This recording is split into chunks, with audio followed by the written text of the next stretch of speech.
Bueno, en una nueva edición de nuestros especiales, en este caso nos encontramos en el Museo de la Colonización de nuestra ciudad, donde vamos a desandar toda la historia que se vive acá, que maman estas paredes del museo, en este caso la historia de nuestra ciudad. Gracias por abrirnos las puertas del museo. No, por favor, nada que agradecer, el museo de todos los esperancinos y es muy bueno que tengamos esta posibilidad para darle a conocer la historia de nuestra querida ciudad. Bueno, ¿cómo está trabajando actualmente el museo? El museo tiene doble turno, se trabaja doble turno por la mañana y por la tarde, y los fines de semana por la tarde también está abierta sus puertas para las personas que quieran concurrir a visitarnos. Bueno, si bien vos, Gisela, sos secretaria de Cultura, antes de serlo, ¿visitaste el museo? ¿Te interiorizabas un poco en la historia? Me gusta mucho la historia de Esperanza. Iba mucho a la biblioteca a buscar novelas o historias. El museo venía cuando era chica, que mi abuela me traía, solía traerme, pero después fue como un reencuentro. Volver a entrar ahora seguido al museo, porque bueno, trabajo en el museo, depende de la Secretaría de Cultura. Bueno, ¿cuántas personas trabajan en el museo, teniendo en cuenta que hay visitas guiadas? Hay visitas guiadas, más o menos son 5 personas las que trabajan acá en el museo, y las visitas guiadas están a cargo de Evangelina Juliet, Verónica Blanchini, y para casos bien puntuales está José Iñiguez. Bueno, un equipo grande de trabajo en el museo. Sí, totalmente. También está Carla Montú, que es nuestra nueva incorporación en el museo y que acompaña a Evangelina en todo lo que es necesario para la buena atención al ciudadano. Bueno, hoy con estas puertas abiertas, ¿qué vamos a poder ver, escuchar de la historia de Esperanza? Bueno, vamos a hablar de Evangelina, que es especialista, ahora van a tener el placer de escucharla, de la historia de Alois y Magdalena, el primer matrimonio civil que se da en la ciudad y es un antecedente que marca en la República Argentina.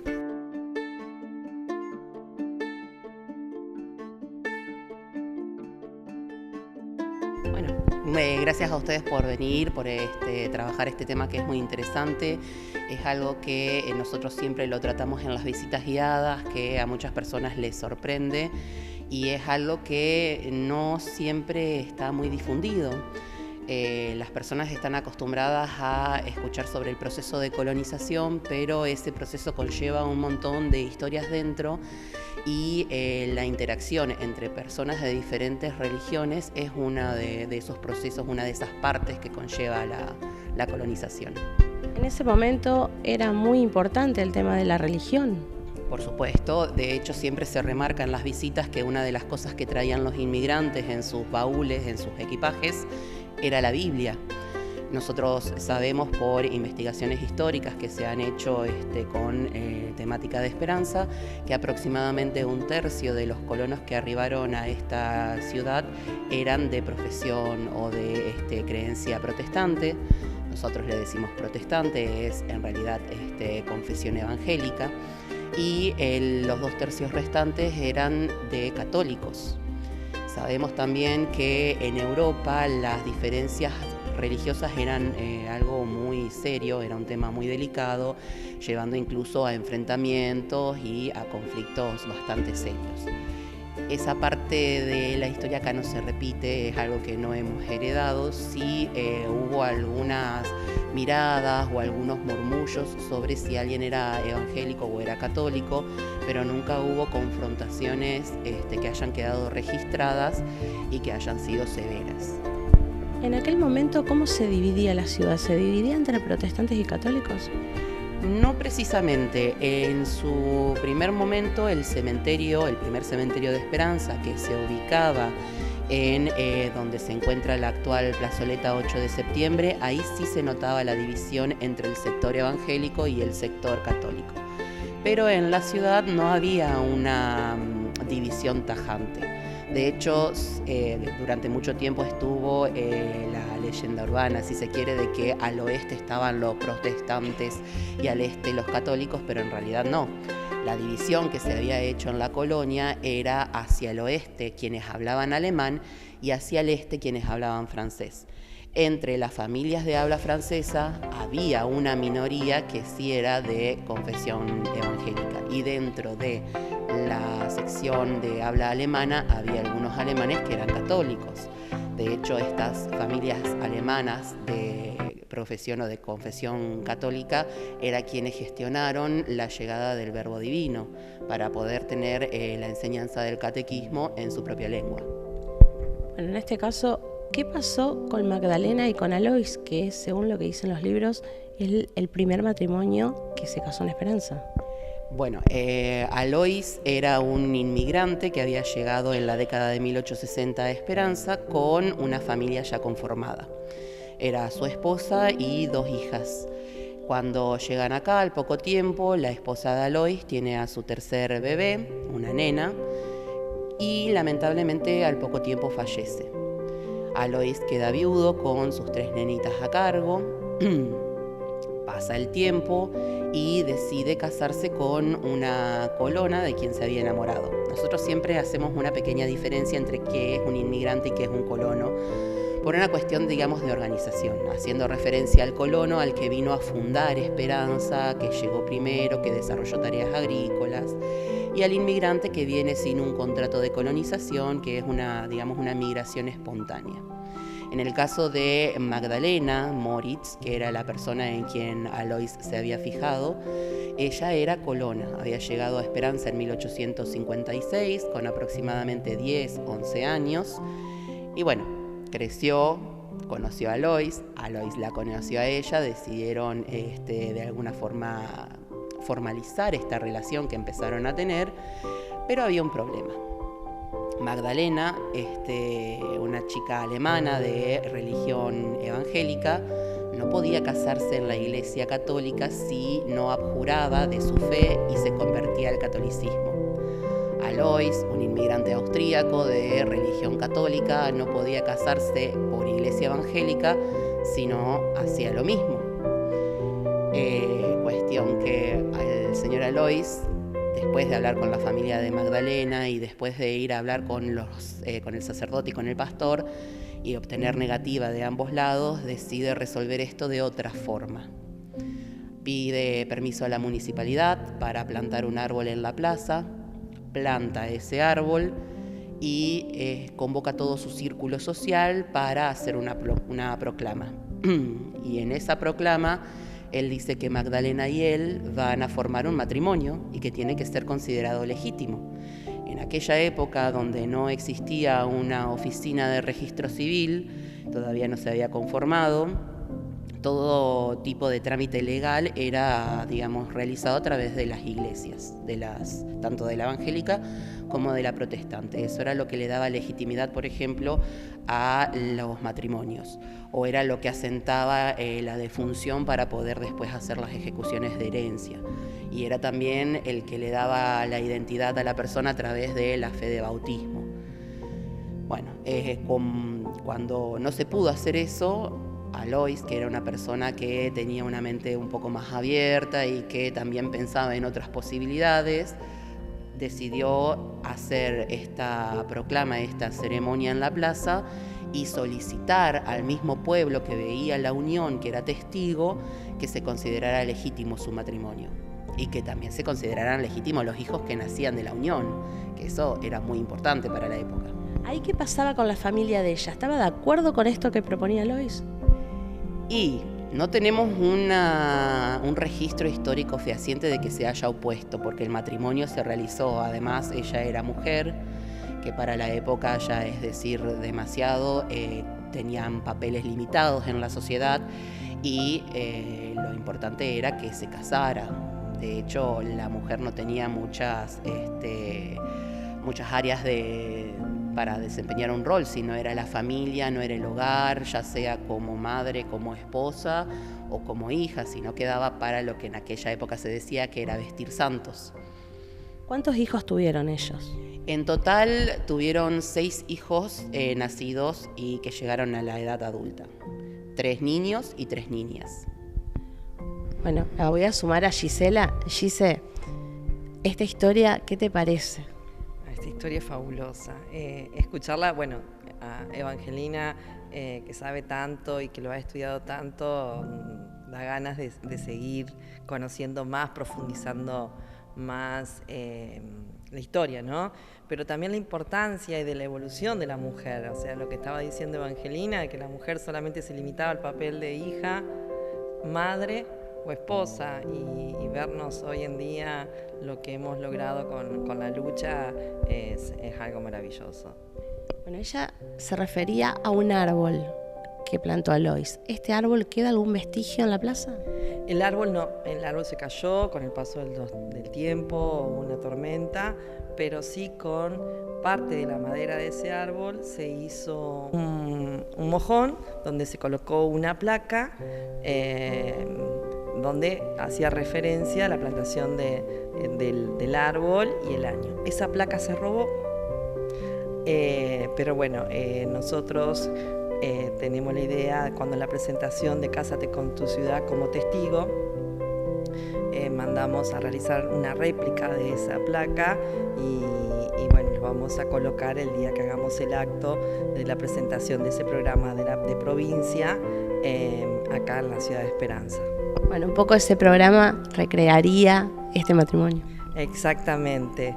Ese programa nosotros teníamos fecha para el mes de finales de mayo, bueno, para las condiciones climáticas nos permitieron poder realizarlo, así que lo pospusimos para más adelante por el tema de las fechas, coincidí con la fecha con la gente que trabaja en provincia, el director del registro civil, a los fines de que pueda acompañarnos en la presentación de ese programa. Sí, esta historia la verdad que es atrapante y para esa época habrá sido mucho más. Y sí, la verdad es que no era muy común que unas personas se casaran fuera de la iglesia. De hecho, estamos hablando de ciudades pequeñas, de fuertes costumbres. Era muy difícil que alguien rompiera tradiciones y sin embargo aparece Alois. No digo que este haya sido el único caso, sí es uno de los primeros que nosotros tenemos registrados aquí en Esperanza. Y sabemos que de hecho es el primero que cuenta con una ceremonia en un espacio público, que por ahí es lo más destacable de esta unión. Porque muchas personas, cuando no podían casarse por iglesia, por la causa que fueran, terminaban recurriendo al amancebamiento, que es como se conocía hace mucho tiempo, a vivir fuera del matrimonio religioso. En este caso destaca eso, que el Señor dijo, nos vamos a casar en la plaza, o sea, en un espacio que es público, una ceremonia que cualquier persona que en ese momento pasaba por la plaza los podía estar viendo. ¿Qué hace ese hombre sobre el banco hablándole al grupo de gente? Si uno utiliza un poco la imaginación y se planta en ese 1867, que es cuando se da el evento, y empiezan a salir un montón de posibilidades y un montón de cuestiones que para la época no eran común. Si tendríamos que definir a Alois Taberny de alguna forma, es como un hombre poco común para la época. Pero sí una persona muy querida por la comunidad, porque no se le cuestionó el hecho. O sea, él dijo frente a todos los asistentes, a partir de este momento, Magdalena y yo vamos a ser marido y mujer, les pido que tomen este matrimonio como algo legítimo. Y las personas que acudieron lo hicieron, entre familiares y vecinos y miembros del círculo social de ambos.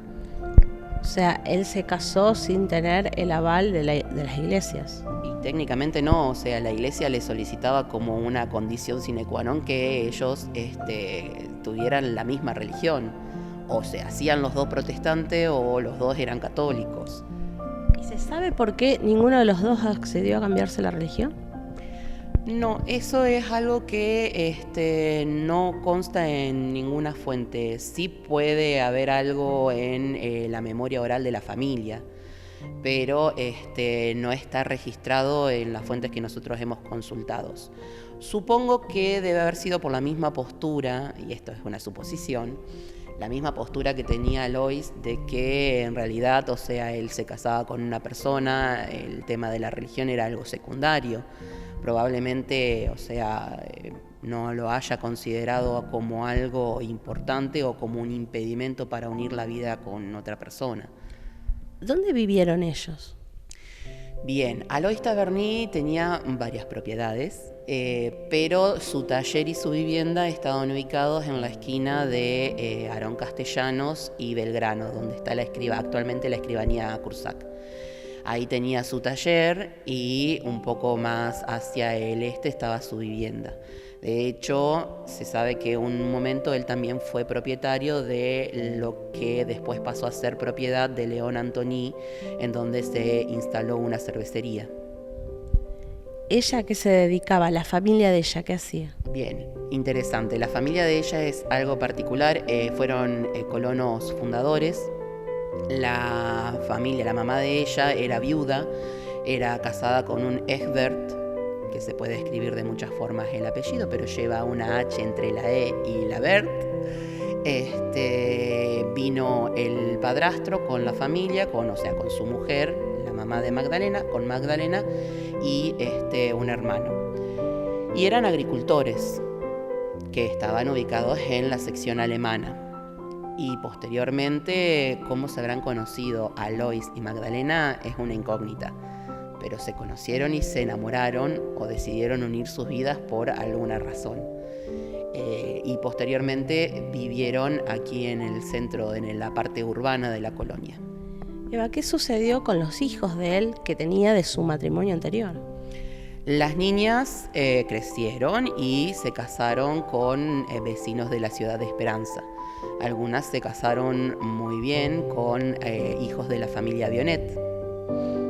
Fueron muy prósperas. ¿Y los hijos que tuvieron ellos en común? Y los hijos que tuvieron en común fueron casándose también con vecinos de la ciudad y algunos se mudaron, fueron teniendo descendencia. La descendencia después se mudó de Esperanza. Actualmente con el apellido Taverny no tenemos ningún descendiente registrado. Sí sabemos que queda por la línea femenina algunos descendientes. Entre ellos, miembros de la familia Lang, etc. ¿Ellos hasta qué edad vivieron acá en Esperanza? ¿Cuándo fallecieron?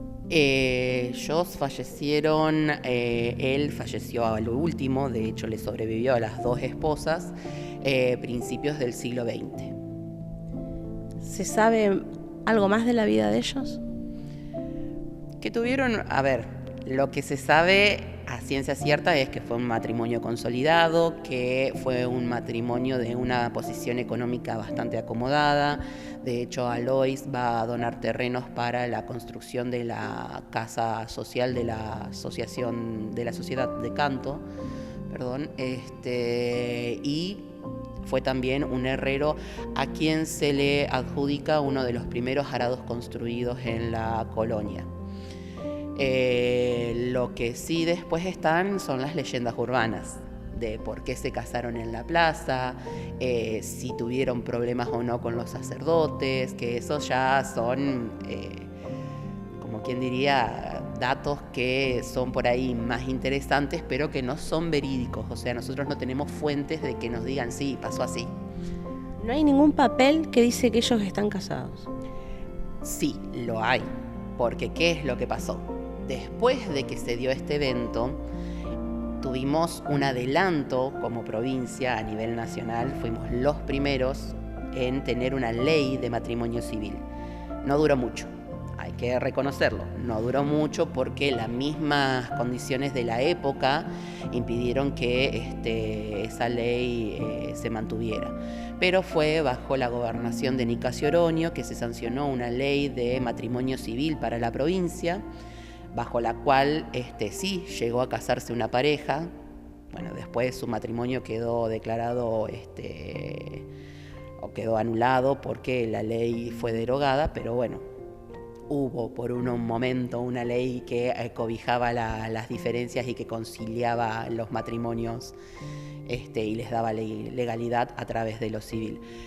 Pasa el tiempo y la parte de Esperanza, que dependía en ese momento, Esperanza y Santa Fe dependían del Obispado de Paraná, reciben la orden de que, las parroquias reciben la orden de que permitan matrimonios mixtos con una condición: que los hijos nacidos de esos matrimonios sean educados en la fe católica. Y esto parece que prendió porque en 1871 Alois y Magdalena terminan casándose por la Iglesia Católica y terminan dándole esa legalidad que tanto habían buscado a su matrimonio. Nosotros tenemos una copia digital del acta de matrimonio de Alois Taberny, así como también tenemos los índices de los libros de bautismo de la parroquia de Esperanza de aquella época, en donde figuran algunos de sus hijos cuando fueron bautizados. Cuando se realizó este casamiento, ¿qué figura política había en la ciudad? Bueno, en 1867 no estaba el consejo que estaba asesorando a jueces de paz, pero no había una figura de intendente, porque el primer intendente de Esperanza es del año 1884, que era el señor Terragni. Para esa época era el consejo como figura administrativa, un juez de paz o un jefe de policía que era elegido por el gobierno de la provincia. ¡Qué historia! La verdad que estoy para seguir largo y tendido escuchándola a Evangelina. La verdad que es impresionante lo que es la historia de nuestra ciudad, en este caso una partecita, porque estamos abarcando un cuarto, podemos decir, de la rica historia que tiene la ciudad de Esperanza. Pero bueno, ya para finalizar, Eva, ¿qué te deja a vos como museóloga esta historia y toda la riqueza que tenés en estas paredes? Bueno, a ver, un montón de cosas. De hecho, en realidad, nosotros que trabajamos acá, nos damos cuenta de que hay siempre un tema nuevo que vamos descubriendo. Que la historia de Esperanza, pese a que es de escasos 170 años, es mucho más rica de lo que realmente sabemos. Hay siempre un tema nuevo para investigar, hay siempre un conocimiento nuevo que sale a la luz, hay un montón de aspectos que no han sido estudiados y que son interesantes. Pero básicamente es como es como ser un niño en una juguetería. Siempre hay algo nuevo para descubrir y hay algo nuevo que asombra. Y uno por ahí no puede creer cómo este grupo de personas, con costumbres tan distintas, con pensamientos tan diferentes, con formas de hacer que eran en algunos casos más parecidas, en otros más diferentes, se hayan congregado acá y hayan logrado transformar una superficie de tierra que hasta ese momento estaba ocupada principalmente para la producción ganadera, transformarla en una colonia agrícola, industrial, con oficios, con talleres, en cuestión de unos 20 años, como mucho. Porque la verdad que el crecimiento y el progreso que tenía Esperanza en aquella época, para la mentalidad de la época y para el objetivo que se buscaba conseguir, fue increíble. Sí, aparte, vos cuando hablás, a mí se me vienen a la mente un montón de imágenes que por ahí podemos ver, objetos que estamos viendo en este momento en lo que es el museo, el transporte, la parte de mobiliario, las camas, cómo era en ese momento, y se me viene la imagen de aquella plaza con las calles de tierra y con casi nada alrededor, solamente las dos iglesias. Sí, a ver, es un mundo de cosas para analizar, para pensar, para cuestionarse también, ¿no es cierto? La decisión de dejar lo que nos es conocido, lo que nos es cómodo, para buscar un futuro que consideramos o que creemos que puede ser mejor, que es totalmente una incertidumbre.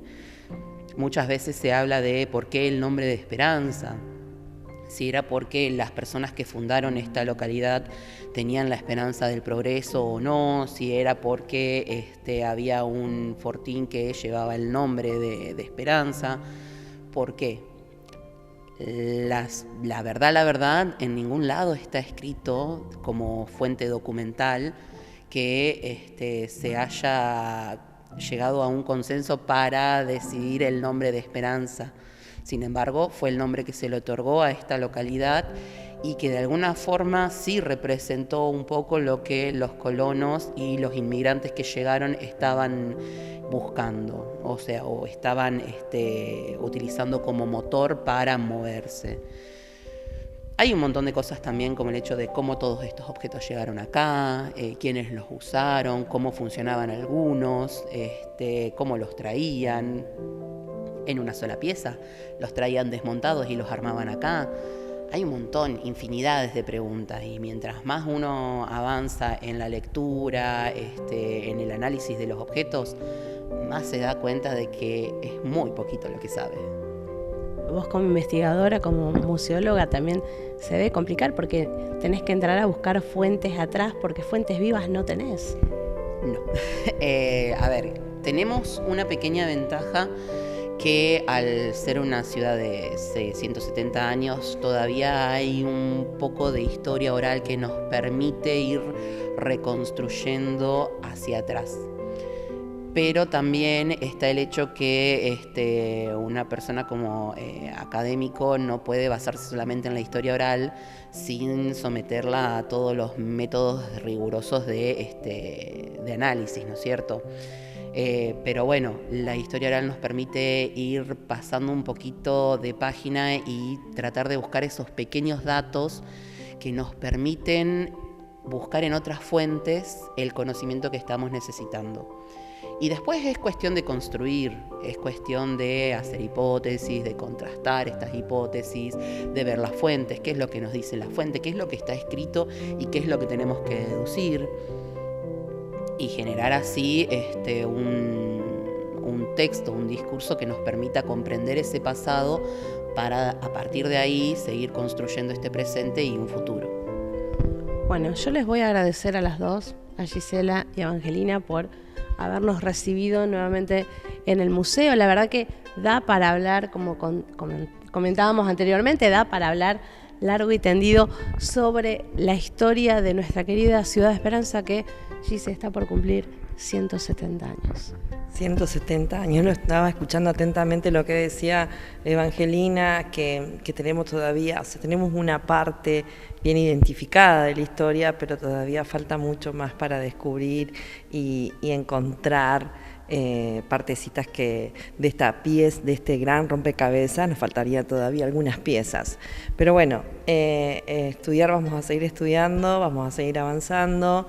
La gente que se quiera acercar al museo, que está abierto para acercar información o libros o documentación que tengan, en la cual puedan, que el museo pueda tener acceso para cerrar historias, van a ser bienvenidos. ¿Se vendrá a un palacio? ¿Esto es el...? Sabe que me encantaría. Evangelina nos va a acompañar, ella no quiere ir, pero la vamos a convencer. Sí, vamos a hacer, creo que seguir en estos ciclos es muy necesario para que la gente también tenga acceso y que diga, un día voy a venir al museo, voy a conocer, voy a hablar con Evangelina, voy a hablar con José o con Verónica. Eva, muchas gracias por compartir todo lo que sabes con nosotros. No, por favor, gracias a ustedes por darnos un espacio para ir difundiendo lo que es la historia de la ciudad. Siempre es bueno que lo que sabemos llegue a oídos de todos, porque es importante. Dicen que quien no conoce su pasado está condenado a repetirlo. Creo que conocer el pasado ayuda también a revalorizar nuestra propia identidad y a revalorizar todo lo que es nuestro patrimonio y nuestro día a día. Bueno, hasta acá llegamos, hasta acá llegó nuestros especiales, en este caso desde el Museo de la Colonización, compartiendo un poco más lo que es la historia de Esperanza. Hoy estuvimos conociendo la historia de amor de la primera pareja, del primer matrimonio que se casó ahí en la Plaza San Martín, en este caso Alois y Magdalena.